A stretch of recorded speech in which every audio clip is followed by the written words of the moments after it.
Bonjour à tous et bienvenue dans cette nouvelle édition de notre podcast La Source Vive. Aujourd'hui, nous accueillons David Jays. Alors David, vous êtes David, bonjour d'abord. Bonjour, Patrick. Et bonjour Bruno, Bruno qui est cofondateur de La Bonjour. Source Vive. Bonjour Bruno. Bonjour. Alors, David, vous êtes normalien. Vous êtes également énarque. Ce qui est amusant, c'est que vous êtes issu de la promotion qui s'appelait George Orwell. Ça ne s'invente pas. Vous êtes chargé de cours à Sciences Po et vous êtes également essayiste avec comme publication La guerre civile n'aura pas lieu et plus récemment, en 2019, Slow Démocratie. Vous nous en dites un petit peu plus sur ces publications, David? Oui, alors peut-être commencer par, La guerre civile, n'aura pas lieu. C'est un livre où j'ai essayé de confronter, le défi djihadiste qui nous a, malheureusement frappé ces dernières années depuis les attentats de Mohamed Merah, à, la philosophie politique et en particulier à un domaine de la philosophie politique qui est assez mal connu, que j'appelle la stasiologie, c'est-à-dire les théories de la guerre civile. Comment, au fond, qu'est-ce que la possibilité de la guerre civile, nous dit de notre propre contrat social? Et j'analysais en fait les actes des terroristes français, puisque Mohamed Merah était français, et c'était le cas d'un certain nombre des terroristes qui avaient frappé au Bataclan aussi. Au fond, j'analysais ces attentats comme des actes de guerre civile, puisqu'ils étaient perpétrés par des Français contre d'autres Français. Et je suis allé chercher dans le corpus de la philosophie de la guerre civile, qui est riche, puisque il y a à la fois la pensée athénienne au moment de la guerre civile de 404, il y a toutes les réflexions de Hobbes, de Montaigne sur les guerres de religion en France au XVIe siècle, pour essayer de trouver des solutions, ou en tout cas des cadres de pensée qui permettent de décentrer un peu et de sortir des analyses un peu prêtes à penser sur ce sujet très, très compliqué et très douloureux. Et puis, en 2019, effectivement, Slow Démocratie, où là, c'était plutôt une réflexion sur les conséquences de la mondialisation sur notre contrat social et en particulier sur le fonctionnement de la démocratie. Et au fond, Slow Démocratie, c'est une proposition de coexistence pacifique, en quelque sorte, entre une mondialisation un peu ralentie et surtout fortement régulée, la démocratie à laquelle nous restons en Europe très attachés, et évidemment la transition écologique. Et donc, je crois que là encore, avec la crise du Covid, le livre a trouvé, puisqu'il a été écrit avant le Covid, un certain écho dans l'actualité. Justement, ce qui est intéressant, c'est de voir un petit peu comment vous êtes arrivé sur ce sujet par rapport à la démocratie, la slow démocratie, sur ce sujet de la transition écologique. Vous venez de dire, hein, on est pile poil dans l'actualité.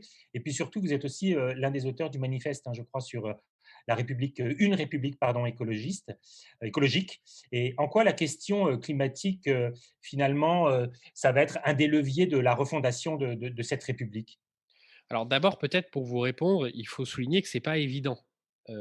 Parce que, si vous regardez un peu l'histoire des idées politiques, de ces 50 dernières années, vous voyez qu'il y a une tradition républicaine, en particulier en France, qui est assez, insensible et assez imperméable à la question écologique. Pour le reformuler en des termes, un peu plus, théoriques, l'équation républicaine s'est souvent bâtie sur une vision assez productiviste du monde, c'est-à-dire, le progrès technique, l'industrialisation, les gains de productivité permettent, de financer notre liberté collective et individuelle. Et dans cette liberté, il y a aussi le progrès de la protection sociale. Enfin, c'est vraiment toute l'équation des 30 glorieuses. Et on a un champ républicain en France qui reste, Serge Audier l'explique très bien dans son dernier livre, La cité écologique, qui reste caricaturalement imperméable aux questions écologiques, malgré le fait que celle-ci occupe désormais le devant de la scène ô combien de manière légitime, puisque aujourd'hui, évidemment, on est dans un emballement systémique qui rend évident à tous l'acuité de ces questions. Et puis, à côté de ça, vous avez une écologie politique, une tradition intellectuelle et politique d'écologie politique qui s'est construite dans des marginalités. D'abord parce que longtemps, elle a été un peu minoritaire, pour ne pas dire confidentielle, parce que le grand débat était entre le marxisme et le libéralisme, monde bipolaire oblige. Mais aussi parce qu'elle s'est sociologiquement constituée sur des questions comme les nouveaux mouvements sociaux, notamment la lutte antinucléaire, et que donc elle s'est constituée dans la société civile, dans les ONG, sur une dénonciation de l'État bureaucratique, de la boîte noire, de l'expertocratie, d'un certain nombre voilà, de politiques d'État. Et donc, on n'a jamais réussi à penser en quelque sorte un éco-républicanisme. C'est-à-dire, au fond, en quoi la tradition républicaine, qui est très riche et qui n'est pas du tout réductible au champ républicain français de ces 20 ou 30 dernières années, en quoi cette tradition républicaine qui puise au fond aux réflexions de la Grèce ancienne ou de la Rome antique, aux réflexions des républicains italiens comme Machiavel, et puis à toute la riche tradition solidariste française, je pense à Léon Bourgeois en particulier, en quoi elle peut être une ressource extrêmement intéressante pour penser un agir politique à l'heure du changement climatique.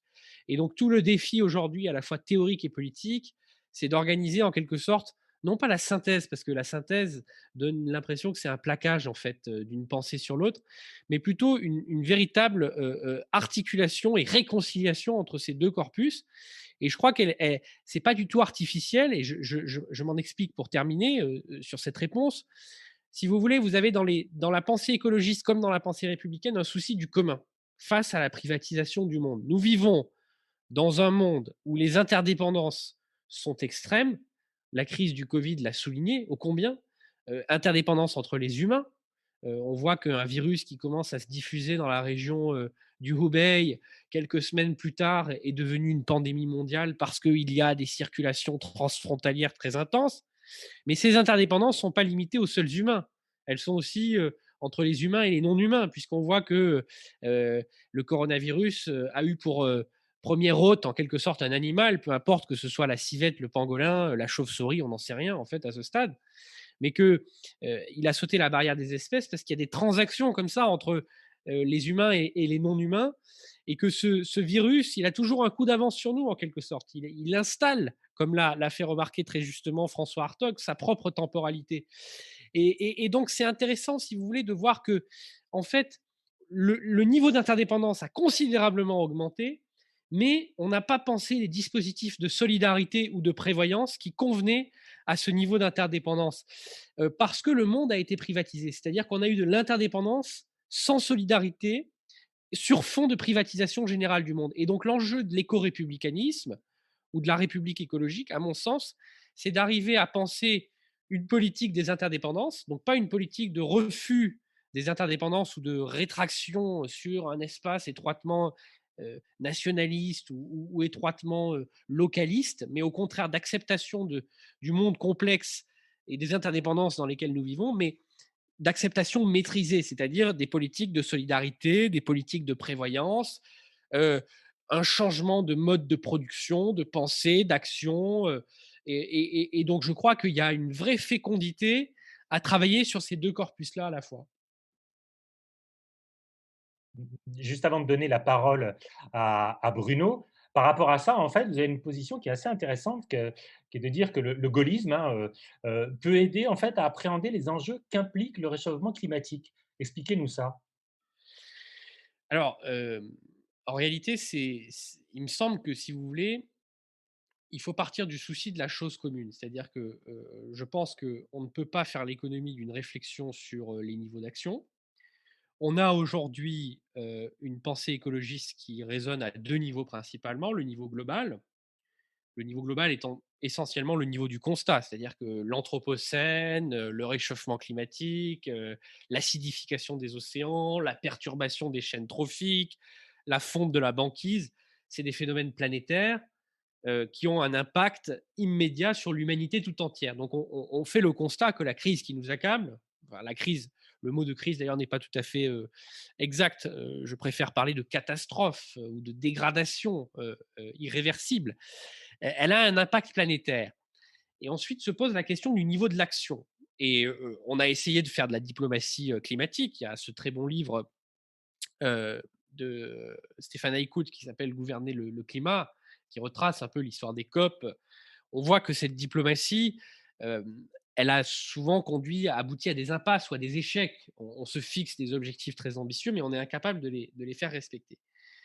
le niveau d'action qui a été privilégié du coup par l'écologie politique jusqu'à présent, c'est plutôt le niveau local. C'est l'idée d'essayer d'avoir une influence sur son environnement immédiat. Je pense par exemple à l'expérience de Totnes au Royaume-Uni, de Rob Hopkins, tout le mouvement des villes en transition, en se disant bon, on n'a pas la possibilité d'agir à l'échelle planétaire, mais si chacun dans son îlot engage des actions vertueuses de reforestation, de ferme urbaine, de monnaie locale, d'économie d'énergie, de rénovation thermique des logements, etc., eh bien, on va construire la résilience des territoires. Donc, on va mieux les protéger face aux vulnérabilités qui les accablent. Et puis, on va essaimer comme ça dans un réseau de territoires. Et petit à petit, en fait, on va organiser la grande bifurcation. On se rend compte aujourd'hui, en particulier à cause de l'accélération et de l'effet d'emballement dont je parlais à l'instant, que cette action locale est totalement insuffisante et qu'on a besoin de la force propulsive des États-nations. Et pourquoi on a besoin de la force propulsive des États-nations? Pour deux raisons au moins. Pour une raison stratégique ou tactique, qui est que l'État-nation reste l'échelon civique auquel les citoyens s'identifient le plus spontanément. Toutes les enquêtes internationales le montrent, et dans tous les pays du monde, que ce soit en Inde, en Amérique du Sud, aux États-Unis, en Europe. Et donc, pour mobiliser de larges coalitions de citoyens autour de l'urgence climatique, la politique nationale reste absolument indispensable. Sinon, vous n'embarquerez pas les très larges coalitions dont nous avons besoin aujourd'hui pour faire face à la catastrophe. Et puis pour des raisons pas seulement stratégiques, mais aussi pour des raisons d'efficacité, c'est-à-dire que l'échelon de la réglementation, l'échelon de la législation, l'échelon de la coordination des actions, l'échelon de l'investissement public, l'échelon de la conception des politiques publiques reste aujourd'hui très largement un échelon national et un échelon international, mais dans international, il y a national, c'est-à-dire que c'est des nations qui se coordonnent. Et donc, je crois qu'il y a une urgence absolue pour la pensée écologique à réinvestir le niveau national, pas simplement pas parce que c'est le seul niveau d'action pertinent, loin de là, on a besoin de tous les niveaux d'action, mais parce que ça peut être un pivot pour débloquer des choses extrêmement importantes. Et on voit bien qu'aujourd'hui, on est dans un monde où à la fois il y a cette espèce d'emballement de la catastrophe climatique, et dans le même temps, il y a une sorte de refragmentation de la mondialisation et de retour en force des souverainetés nationales. C'est cette texture-là du monde qui est la nôtre pour les prochaines années. C'est avec cette texture-là qu'il va falloir cohabiter.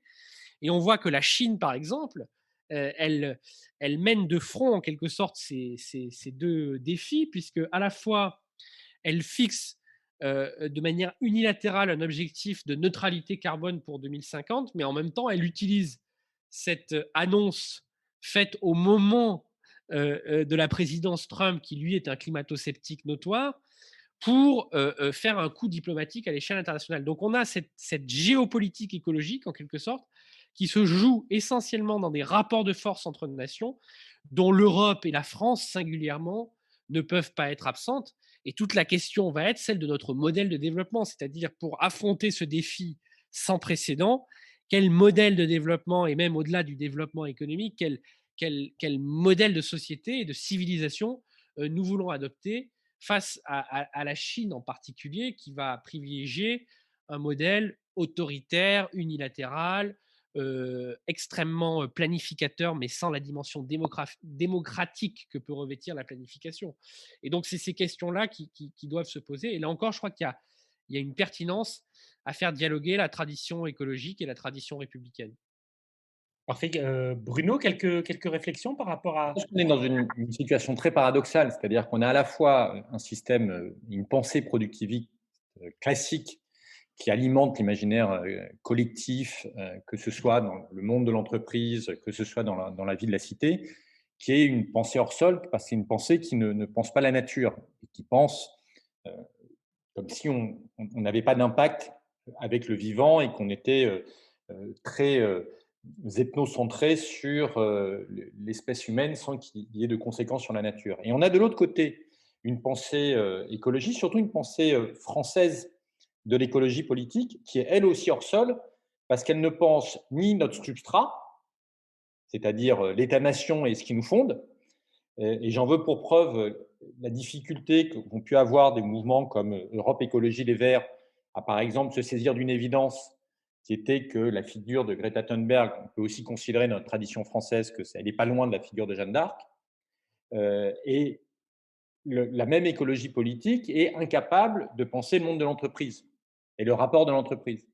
Et on voit bien que la solution à la révolution climatique passera par l'État-nation d'un côté et par l'entreprise de l'autre, tout en restant dans un cadre euh, progressiste, démocratique. Et donc il y a tout ce jeu-là à jouer de refaire atterrir d'un côté euh, des enjeux de développement pour qu'ils soient vivables avec notre planète, et de l'autre côté, de refaire atterrir une pensée écologique pour qu'elle soit vivable et intégrable dans tout ce qui fonde notre identité, notre histoire, notre réalité, et qu'on sorte d'un peu des pensées hors sol. Oui, Alors, on voit bien comment se situe la chose, je dirais, sur une nation, entre guillemets. Mais le monde de l'entreprise dans tout ça, vous en parliez, Bruno, est-ce que finalement l'entreprise, c'est pas quelque part un frein aujourd'hui? L'entreprise ou les entreprises, les grands groupes ou autres, finalement, est-ce que c'est un frein et est-ce que ça ne devrait pas être finalement une solution pour cette transition écologique climatique? ouais, L'entreprise, c'est d'abord un objet. C'est un objet dont l'objectif est de régler des problèmes et de fabriquer du profit. Donc, l'entreprise est ni un problème ni une solution, c'est juste un objet économique qui est là pour régler des solutions. Et une des difficultés du monde de l'entreprise aujourd'hui, c'est que c'est un agent économique qui traite avec des ressources, qui sont en particulier des ressources issues de l'Anthropocène, toutes nos matières premières, qui ne valent rien. C'est-à-dire qu'aujourd'hui, on a du mal à se l'imaginer, mais le coût de l'énergie aujourd'hui, quand vous mettez de l'essence dans votre véhicule, c'est moins cher que de l'eau minérale quand vous retirez les taxes. Donc on a une difficulté, c'est que vous avez un certain nombre d'agents économiques qui agissent avec un coût qui est sur la nature qui ne vaut rien. Et donc, ce qui ne vaut rien est consommé euh, sans qu'on y prenne soin, parce que ça ne rentre pas dans l'équation. Donc, il y a un enjeu fondamental qui est de faire rentrer ça dans l'équation. Et là-dessus, je pense qu'on a un levier formidable et on voit qu'on est en train de bouger extrêmement vite. Regardez ce qui est en train de se passer dans le secteur de la grande distribution. Le secteur de la grande distribution est en train de se transformer à très grande vitesse, non pas tant sur les questions d'agriculture biologique que sur les questions de localisme. C'est-à-dire que partout autour de la planète, les gens veulent manger local, et j'en veux pour preuve, prenez la première marque aujourd'hui de distribution alimentaire, au sens de ce qu'est une marque, telle que ça a pu être défini et théorisé. Une marque, c'est un objet imaginaire qui fait que vous allez préférer le produit A au produit B.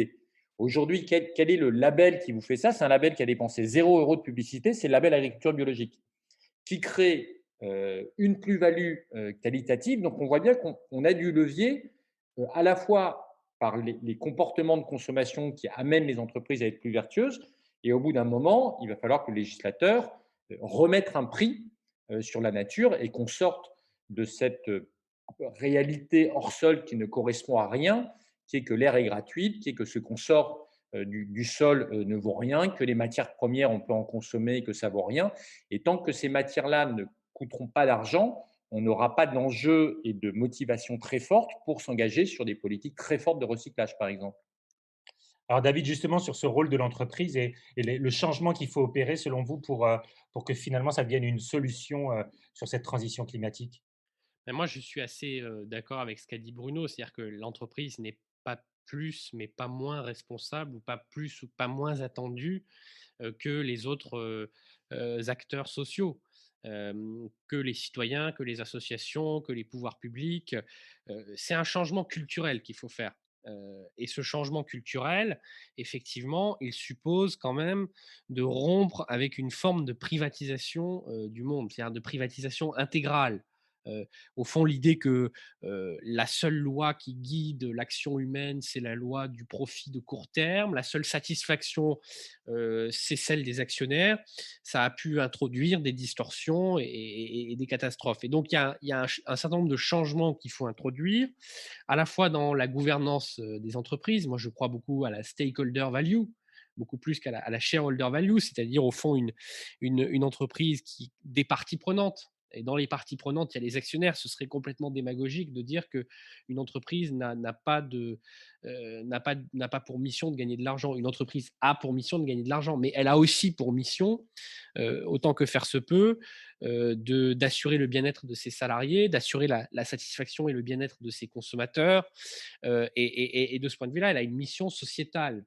Il y a un décloisonnement, en quelque sorte, qui doit s'opérer aujourd'hui. Le fait, au fond, que tout est dans tout, je parlais tout à l'heure de l'interdépendance, le fait que nous devons reconstruire du commun. Et ce commun, c'est pas simplement réparer l'environnement dégradé. Ça, c'est une perspective environnementaliste qui considère que la nature est une réalité exogène et qu'il faut en prendre soin, qu'il faut limiter les pollutions, qu'il faut faire plus attention aux animaux, etc. C'est parfaitement légitime, mais je pense qu'on est arrivé dans un stade où il y a une telle interdépendance entre la nature et la culture, entre l'humain et le non-humain, et que le concept d'anthropocène ressaisit bien, qu'on peut plus simplement se dire attention, soyons sobres, soyons attentifs, soyons soigneux avec l'environnement. Non, ce qu'il faut, c'est reconstruire du commun. Ce commun, il est aussi bien civique, social que environnemental, et chaque acteur qui joue un rôle dans la société doit y prendre sa part. L'entreprise, pas plus mais pas moins que d'autres acteurs comme les pouvoirs publics. Et donc de ce point de vue, il y a un décloisonnement, c'est-à-dire que l'entreprise, c'est pas simplement une entité privée qui doit faire du profit pour satisfaire ses actionnaires, c'est aussi un acteur social comme plein d'autres acteurs, et que de ce point de vue, elle a une responsabilité vis-à-vis de la société. Et donc, ça suppose des changements qui peuvent être des changements assez significatifs. Je parlais tout à l'heure de la stakeholder value, de la gouvernance des entreprises avec une présence accrue des salariés dans les organes de décision. Je pense au conseil de surveillance, au conseil d'administration. On pourrait probablement parler aussi de la comptabilité. Aujourd'hui, la comptabilité, elle obéit à une certaine grammaire, et cette grammaire, c'est une façon de voir le monde. Et peut-être qu'il y a des évolutions à mettre en œuvre. On pourrait parler de la finance aussi, la façon dont vous pricez, comme on dit en finance, les actifs, dont vous en appréciez ou en dépréciez certains, a une influence sur les, l'allocation de l'épargne, sur les logiques de portefeuille, sur les secteurs qu'on veut faire grandir, en particulier les secteurs de la transition énergétique, les secteurs de la santé, les secteurs bien évidemment de tout ce qui touche aux mobilités douces, à la rénovation thermique des logements. Et à l'inverse, il y a des secteurs qu'il va falloir faire doucement décroître. Je pense en particulier aux hydrocarbures. Mais tout ça, en fait, suppose un effort concerté de planification, un décloisonnement des responsabilités relatives des différents acteurs et des changements systémiques qu'on ne pourra pas réaliser simplement avec des imprécations ou des odes locales. Vous voyez, il faut maintenant passer un petit peu à la vitesse supérieure, faire entendre la voix d'entrepreneurs qui se mettent, et croyez-moi, j'en connais quand même des entrepreneurs qui, je parlais tout à l'heure entre nous avant le podcast de l'entreprise Insect. Voilà, ça c'est des gens qui sont à la fois dans l'innovation scientifique, qui sont des écologistes convaincus et qui en même temps n'ont pas peur de la performance économique. C'est une boîte qui est membre du Next 40. C'est, je crois, probablement la boîte française qui a le plus levé d'argent en 2020, et elle a une empreinte écologique absolument formidable, puisqu'elle elle réduit de 98% les surfaces utilisées pour la nourriture des animaux d'élevage. C'est une clean tech. Donc, il faut aussi donner à voir et à entendre ces acteurs-là.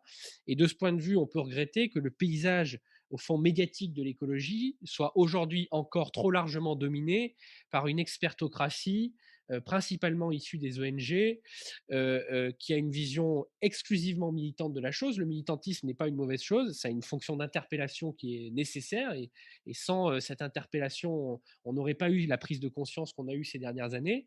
Mais on ne peut pas se contenter de l'imprécation et de l'interpellation. Il faut aussi maintenant passer à l'action de manière résolue et systémique, et ça suppose le concours de tous les acteurs, des entreprises, encore une fois, pas plus, mais pas moins. Et pour les entreprises, il y a une révolution de la temporalité à opérer. C'est-à-dire que ce qui est extrêmement frappant aujourd'hui, c'est qu'on a basculé dans des logiques de temps court, avec des entreprises qui sont très largement socialisées. Donc ça peut faire étonnant de dire ça, mais quand vous regardez le CAC 40, aujourd'hui, qui possède le CAC 40? Vous avez 4, 5 entreprises qui ont encore de vrais actionnaires à leur tête. C'est-à-dire qu'aujourd'hui, on a des dilutions de fonds de pension, des gens qui rentrent dans les entreprises, qui restent moins de 15 minutes, qui repartent. Enfin, personne n'est investi sur le temps long. Et un des enjeux de la révolution climatique, c'est d'être capable de penser des investissements à 20 ans, 30 ans, 40 ans, 50 ans. Et c'est là qu'on a besoin d'une puissance publique qui a une vision et qui a le temps long. Et c'est là, moi, que j'aime bien l'idée du réaccrochement à la vision gaullienne, parce qu'il y a quelque chose qui est extrêmement intéressant quand on regarde De Gaulle. C'est que De Gaulle voit dès les années 30 que l'arrivée du moteur à explosion change les règles de la guerre, et il le voit de manière limpide, il explique sur ce que ça change sur l'organisation de l'armée, et il voit très rapidement, dès 1945, avec l'arrivée de la bombe atomique, il comprend très très vite que l'informatique va être clé, que l'informatique va être moteur. Et quand De Gaulle met en place le plan calcul, qui est complètement déstructuré par Giscard dans les années 70, il a une vision à 30-40 ans, et il sait que si la France veut rester une nation de premier plan, l'informatique sera au 21e siècle, ce que le moteur à explosion a été au 20e. Donc il est en capacité de penser un temps politique sur 30, 40, 50 ans, avec des développements extrêmement longs. Et depuis qu'on a perdu ça, on a perdu une capacité de projection stratégique et une capacité à penser le temps long. Et aujourd'hui, par exemple, on a un gouvernement qui est obsédé par les questions digitales. Moi, je viens de cet univers. Aujourd'hui, l'obsession, elle devrait être sur les questions écologiques, parce que, objectivement, les plus grosses capitalisations dans 10 à 15 ans, ce ne sera pas Google, ce sera les gens qui apportent des solutions aux questions climatiques. On commence à le voir avec Tesla, on peut discuter de modèles et ainsi de suite, mais voilà une entreprise qui a une surperformance parce qu'elle a une promesse qui est discutable, mais qui a une promesse de trouver une solution aux questions climatiques. Et on voit bien que les 5, 10, 20 plus grosses capitalisations à l'horizon de 15-20 ans, elles seront probablement pas dans le quantique, mais elles seront très certainement autour des questions climatiques. David, sur cette question de temporalité, j'aimerais vous entendre parce que vous avez abordé ça dans Slow Démocratie. Comment faire la part des choses finalement entre le temps qui se doit hyper court parce qu'il y a urgence instantanée, entre guillemets, et un temps extrêmement long qui permettrait d'installer les choses dans une logique un peu planifiée? Alors, je vais vous répondre, Patrick, mais en faisant un détour, et vous allez comprendre par euh, la remarque de Bruno sur De Gaulle. Moi, j'ai souvent dit que De Gaulle, c'était Richelieu à l'époque de la Citroën DS. C'est-à-dire que c'est quelqu'un qui se demandait au fond qu'est-ce qui peut assurer la grandeur et l'unité des Français. La grandeur de la France et l'unité des Français. Et c'est quand même quelqu'un qui intervient à deux moments décisifs de l'histoire de France, 1940 et 1958. Deux moments d'ailleurs où la France est au plus bas de son histoire et menace de se disloquer. 1940 parce que c'est la capitulation face aux armées allemandes et le début d'un régime de collaboration et de honte. 1958 parce que la France est embourbée dans une guerre coloniale un peu scélérate, la guerre d'Algérie, et que De Gaulle va réussir la décolonisation de l'Algérie et va réussir à éteindre la guerre civile larvée que fait la menace d'une guerre civile larvée que fait planer l'OAS, par exemple, sur la France. Et donc, au fond, là où la démarche gaullienne est intéressante, c'est qu'il y a effectivement cette idée que l'État, la puissance publique, répond à la fois du passé, du présent et de l'avenir. C'est pour ça que je dis Richelieu à l'époque de la Citroën DS, parce que la modernisation que va conduire De Gaulle, qu'il va encourager idéologiquement dans les Trente Glorieuses, on peut la critiquer sur le fond. Et quand on est écologiste, effectivement, il y a des aspects qui sont un peu exaspérants. Ce productivisme effréné, la France pompidolienne, la France de la bagnole individuelle, la destruction des halles, le percement des autoroutes urbaines, toutes ces grandes infrastructures énergétiques qui nous ont mis un peu dans le pétrin dans lequel on est. Mais ça, c'est un peu la façon, si vous voulez, classique dont les écologistes présentent les 30 glorieuses. Il y a une autre façon de regarder cette période. Et je crois qu'il faut être sensible à cette façon de la regarder aussi. C'est une période où on a réconcilié les Français autour d'un idéal mobilisateur, celui de la modernisation. Bon, il se trouve que pas de chance, cet idéal mobilisateur, il était extrêmement productiviste, il consistait dans l'accumulation de choses. Je ne sais pas si vous avez lu ce livre de Georges Perec qui s'appelle Les choses, qui est très intéressant, qui est cette espèce de fuite en avant d'un couple emblématique des Trente Glorieuses dans la surconsommation matérielle. Et donc, il a provoqué cet emballement dont je parlais tout à l'heure. Mais là où le gaullisme méthodologique est intéressant, c'est que l'enjeu aujourd'hui, c'est de retrouver un idéal mobilisateur qui nous permette d'atterrir en douceur dans une société de la sobriété énergétique et du bien vivre. Donc, il ne s'agit pas de refaire la modernisation, et c'est là effectivement que vous avez raison de dire que cette espèce d'obsession pour le tout digital a quelque chose d'un miroir aux alouettes. D'abord parce que ce n'est pas les gisements de valeur du XXIe siècle, à mon avis, et ensuite parce que c'est aussi la continuation d'une fuite en avant, presque hors sol, hein, vers un progrès technique un peu illusoire. En revanche, on peut tout à fait se demander si la République écologique, ça n'est pas l'idéal mobilisateur du XXIe siècle. C'est-à-dire si c'est pas justement cette idée de réconcilier les Français autour d'un projet qui soit à la fois un projet social, un projet politique et un projet productif, qui mette en valeur un certain nombre de secteurs de ce que mon ami Pierre Zell s'appelle l'économie désirable. Et dans ces secteurs de l'économie désirable, c'est plus une économie qui est centrée sur l'accumulation d'objets, la possession des choses, c'est une économie qui est centrée sur les usages et sur les expériences de vie et qui est centrée sur le bien-être à la fois des êtres humains et des individus, mais aussi sur le bien-être collectif des non-humains, de l'environnement, du milieu dans lequel on vit. Et ces secteurs, on les voit poindre le bout de leur nez avec la crise Covid. C'est évidemment la santé, c'est l'éducation, c'est la formation professionnelle, c'est la mutation énergétique, c'est évidemment les mobilités douces, c'est l'architecture, la smart city, mais une smart city vraiment smart, si j'ose dire. C'est-à-dire pas simplement cette espèce de privatisation intégrale de la ville par des algorithmes, mais au contraire une réappropriation intelligente de la ville par les citoyens. C'est les assurances. Je pense que les fintech et les secteurs de l'assurance vont se réinventer complètement pour mieux protéger les individus demain contre tout type de risque et de calamité. Et ces secteurs, ils sont à la fois créateurs de valeur, créateurs de bons emplois, compatibles avec la transition écologique et même ils l'accélèrent. Et puis ce qui est intéressant, en fait, c'est que, si vous me permettez, je crois que ce sont des secteurs qui ont un potentiel de développement extraordinaire et c'est dans ces secteurs-là qu'on trouvera effectivement le CAC 40 de demain. Et ils articulent, si vous voulez, l'industrie, les services et la data. On n'est plus dans un monde où on peut séparer l'industrie d'un côté, l'agriculture de l'autre, les services de l'autre. Non, tout est mélangé. Vous voyez bien que dans la santé, par exemple, la relation de soins entre un médecin et son patient, c'est un service. Mais aujourd'hui, pour faire de la bonne médecine, vous avez besoin de la télémédecine, vous avez besoin de medtech, vous avez besoin de robotique médicale, vous avez besoin d'outils de diagnostic extrêmement performants. Et puis, vous avez aussi besoin d'intelligence artificielle, d'analyse de données, de computation. Donc, vous voyez qu'aujourd'hui, la médecine, ce n'est pas juste une relation de soins entre un médecin et son patient, c'est aussi des objets industriels, mais des objets pour les usages, pas des objets pour la propriété. Et c'est l'utilisation des données. C'est pareil pour l'éducation, c'est pareil pour la ville intelligente. Je pourrais multiplier les exemples à l'envi si ça vous intéresse.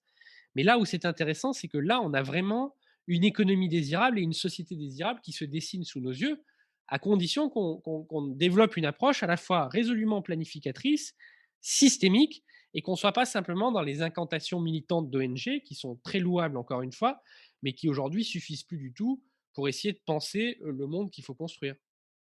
Et alors comment on arrive parce que vous avez parlé d'un sujet intéressant qui est le sujet de la formation. On voit bien que ce soit dans le monde de l'entreprise ou même de manière plus générale dans la société, les gens ont besoin d'informations, je dirais même de sensibilisation.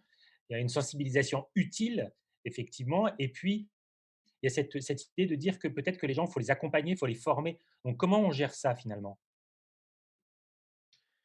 Alors, je crois que ça commence dès le plus jeune âge. C'est-à-dire que, si on veut aller vers cette société qui décloisonne justement, industrie, services, données, qui sensibilise davantage les citoyens à la catastrophe climatique, il faut profondément repenser nos modes d'éducation. C'est-à-dire qu'on ne peut plus simplement, favoriser ce que David Goudart, dans son dernier livre, appelle la tête, c'est-à-dire le capital intellectuel détenu par des manipulateurs de symboles, des financiers, des journalistes, des stylistes, des créatifs qui vivent dans des métropoles et qui sont très à l'aise avec l'abstraction, mais qui n'ont aucun savoir pratique, aucun savoir-faire. Il faut rééquilibrer la tête avec le cœur et les mains, c'est-à-dire qu'il faut rééquilibrer le savoir théorique avec à la fois l'empathie et l'intelligence relationnelle et avec le savoir manuel, hein, la capacité à faire, vous voyez. Parce que une des caractéristiques de notre monde hors sol, de la fuite en avant dont je parlais tout à l'heure, c'est que nous ne comprenons plus rien quand nous sommes des diplômés de métropole, des processus matériels les plus élémentaires. Vous achetez de la nourriture au supermarché, vous ne savez pas dans quelles conditions les animaux ont été élevés, quels circuits ils ont traversés. Vous appuyez sur un bouton, vous avez de l'électricité, vous avez de l'eau. Donc on vit dans une forme d'abondance sans avoir aucune espèce d'intelligence des processus matériels sur lesquels se soutient cette abondance en quelque sorte. Donc il faut réapprendre un certain nombre de savoirs pratiques, et ces savoirs pratiques, bah, c'est le fait de prendre soin des autres. Donc c'est le cœur, pardon, et pas simplement la tête. Et puis, savoir faire des choses concrètes, manuelles, pratiques, c'est les mains. Et ça, c'est extrêmement important. Alors chacun, on ne peut pas tous être des génies de l'artisanat, mais savoir un peu jardiner, savoir faire du bricolage, savoir faire un peu de menuiserie, avoir un contact en quelque sorte avec les choses et avec le monde, ça me paraît absolument indispensable. Donc, il faut changer profondément nos systèmes éducatifs et il faut aussi mettre au centre de l'équation ce qu'on appelle les soft skills. Vous connaissez les 4 C par exemple, hein, communication, créativité, esprit critique et collaboration ou coopération. Et en plus de ce changement qui doit être systémique, la formation tout au long de la vie est extrêmement importante parce qu'il est peu probable aujourd'hui qu'on exerce le même métier que celui qu'on exercera dans 10 ans. Et s'il y a des jeunes de 18 ans qui nous écoutent, ou de 15 ans, il est probable pardon, que le métier qu'ils feront dans 5 ou 7 ans à la sortie de leurs études n'existe pas encore. Donc il faut avoir cette souplesse, cette adaptabilité. Et je crois que la formation continue, la formation tout au long de la vie, c'est un droit qu'on doit pouvoir accorder à chacun, avec par exemple le fait de pouvoir prendre un congé sabbatique tous les X années, avec le fait de pouvoir bénéficier de bons dispositifs de formation.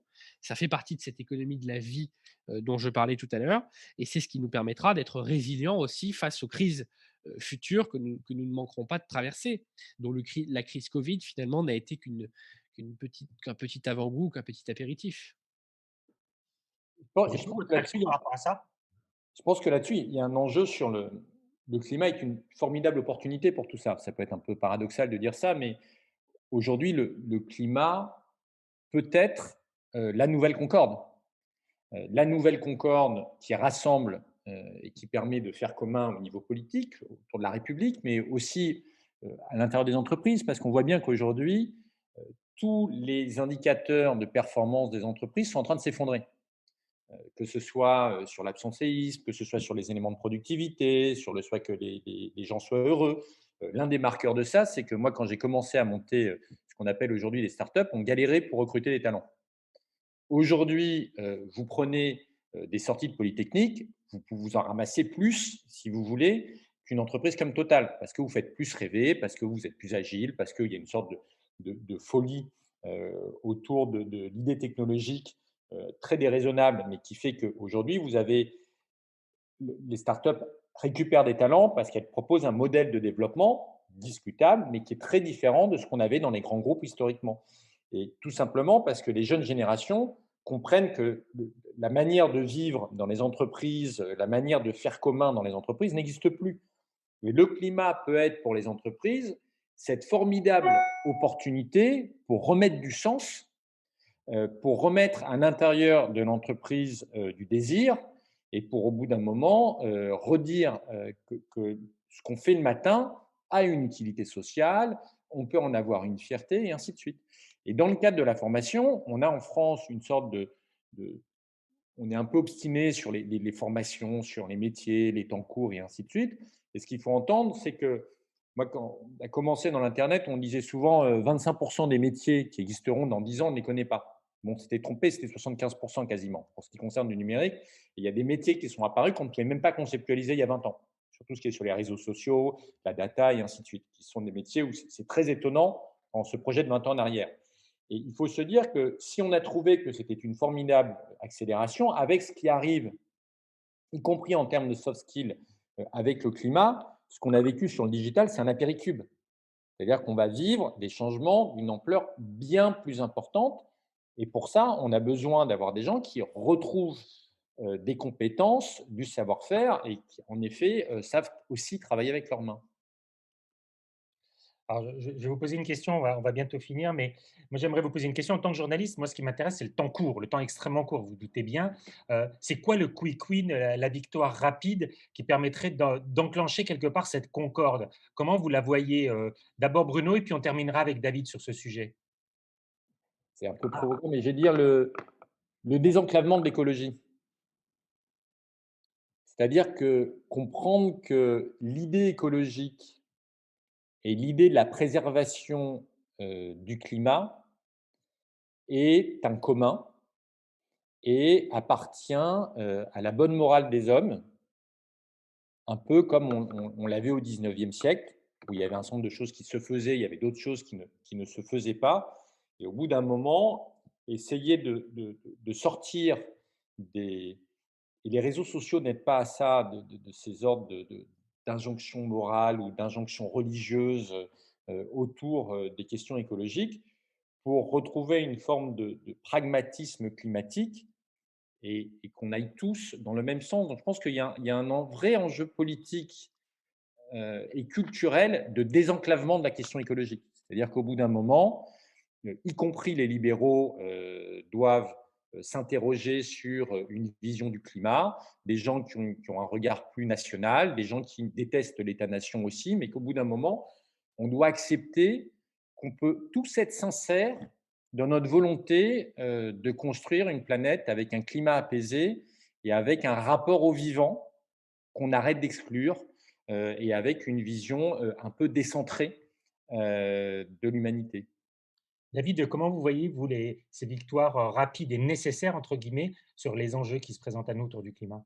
Alors là encore, je voudrais juste rebondir sur la réponse qu'avait fait Bruno juste avant. Je crois comme lui que la vague d'innovation technologique et de croissance liée à la tech, qui a commencé dans les années 90, on va dire à peu près aux États-Unis et un peu plus tard en Europe, elle est effectivement une vaguelette et même une goutte d'eau par rapport à ce changement social et économique majeur qui s'annonce et qui peut accoucher du pire comme du meilleur. Parce que au fond, la tech jusqu'à présent, c'est quoi? C'est essentiellement de l'optimisation de marchés déjà existants. C'est-à-dire que le e-commerce, le système des plateformes comme Amazon, c'est mettre en relation des producteurs et des consommateurs qui vendent toutes sortes de choses, des livres, des lampes. Donc, c'est des choses qui existaient déjà. Pareil sur Airbnb, pareil sur les réseaux sociaux. Donc, c'est en quelque sorte une espèce de couche un peu superficielle et d'optimisation. Mais demain, si on applique la tech à ce que je disais tout à l'heure, c'est-à-dire vraiment, on applique sérieusement la tech à l'économie de la vie, c'est-à-dire à l'agriculture, à l'assurance, évidemment à la santé, à l'éducation, à la formation, il y a des chocs et des disruptions absolument incomparables avec ce qu'on voit depuis une trentaine d'années. Sur les quick wins sur lesquels vous m'interrogiez, Patrick, j'aurais tendance à vous dire qu'il faut qu'on arrive à regarder la démocratie comme une maison à deux étages. C'est-à-dire qu'il y a un rez-de-chaussée où on est dans le conflit, parce que ça fait partie de la santé démocratique d'avoir des conflits. Il y a des conflits de valeurs, il y a des conflits partisans, il y a des conflits sociaux. Il y a beaucoup de conflits sociaux d'ailleurs en ce moment, beaucoup plus qu'à d'autres époques. C'est lié au fait qu'on est en fin de cycle et qu'il y a un épuisement en quelque sorte du modèle de prospérité matérielle, de progrès social, de mobilité ascendante. Euh, on l'a vu très fortement avec les gilets jaunes. C'est des gens qui ont le sentiment d'un déclassement et qui sont très inquiets pour leur avenir et à juste titre. Mais Ce qu'il faut qu'on arrive à construire dans notre maison commune, c'est un premier étage dans lequel un certain nombre de questions qui relèvent du commun, et je mets la question démocratique et la question écologique au même niveau, et j'ai presque envie de vous dire, je ne les distingue même pas. C'est-à-dire que le bien commun, c'est à la fois notre société en tant que société politique, mais c'est aussi notre habitabilité, notre vie dans le monde naturel. Mais au fond, l'Anthropocène, il dit bien qu'il n'y a plus de distinction entre les deux, entre le fait de vivre en société, le fait de vivre dans un milieu. Et c'est peut-être le problème. Le problème, c'est d'avoir trop distingué et c'est d'avoir trop considéré que la vie en société obéissait à certaines règles et la vie dans un milieu naturel à d'autres règles. En réalité, il faut penser les deux de concert. Cette habitabilité du monde, qu'elle soit politique ou simplement écologique, elle est très dégradée aujourd'hui et il faut qu'on arrive à forger de très larges consensus. Donc, au lieu d'avoir une démocratie excessivement conflictuelle, et les réseaux sociaux n'ont pas aidé puisque c'est devenu une espèce de, d'arène de conflits et où on se met sur la gueule toute la journée, il faut aller vers une démocratie conflictuelle coopérative. C'est-à-dire que on doit avoir des moments où effectivement on a du conflit parce que c'est productif et c'est bien, et ça aboutit à des compromis. Mais sur certains sujets absolument majeurs, comme le commun, il faut être capable de forger des compromis et peut-être même des consensus. Et c'est pour ça que je refuse de ne voir dans l'écologie qu'un moyen de conflictualiser et d'antagoniser. C'est tout le contraire, c'est que ça doit nous permettre aussi de faire redescendre la température au sens propre comme au sens figuré. Euh, euh, et donc c'est un changement culturel, mais il faut qu'on le réussisse. Et c'est là que la référence gaullienne est intéressante, parce que De Gaulle, il avait exactement le même souci. C'est-à-dire faire en sorte que la France ne soit pas qu'un champ de bataille, ne soit pas qu'un lieu de la lutte, un théâtre de la lutte des classes, ne soit pas qu'un pays de guerre civile. C'est vrai que la France est un pays de force centrifuge et de guerre civile, mais la France c'est autre chose. Et si on est conscient qu'il y a une forme de permanence, qu'il y a une forme d'idéal mobilisateur, rassembleur, qui transcende en quelque sorte nos conflictualités, on peut arriver à imposer la question écologique au cœur du débat public. Et ça, pour moi, c'est un des enjeux majeurs de la présidentielle de 2022. Très belle conclusion, ma foi. Bruno, David, merci beaucoup. Merci pour cet échange très dense et hyper intéressant. Et à très vite pour un nouveau podcast de La Source Vive.